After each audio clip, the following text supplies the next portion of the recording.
Vous êtes-vous déjà demandé ce qui se cache vraiment au fond des vieux puits abandonnés? Dans le petit village de Montbois, il y en a un qui garde un secret si sombre que même les anciens évitent d'en parler. Imaginez une structure en pierre massive, couverte de mousse, perdue au cœur de la forêt. Les villageois murmurent une étrange mise en garde. Ne tends jamais l'oreille au-dessus du puits, sinon tu n'en reviendras pas. Pourquoi? Parce qu'il y a des années, des enfants ont mystérieusement disparu. On les a cherchés partout, mais en vain.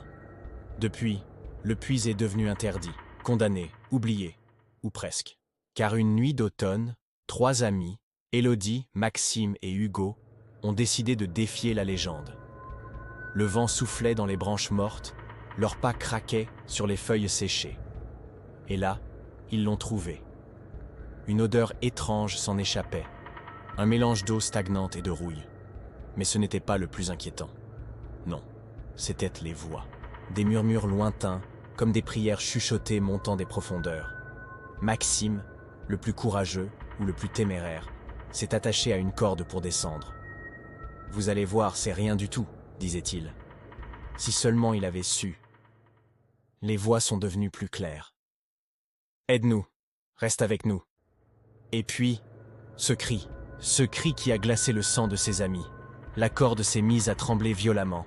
Et ce qui est remonté, ce n'était plus Maxime.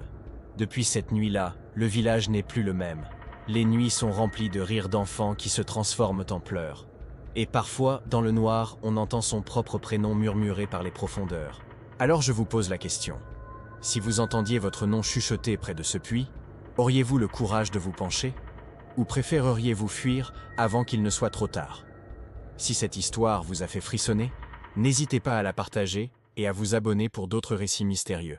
Et surtout, la prochaine fois que vous passez près d'un vieux puits, méfiez-vous des voix qui pourraient en sortir.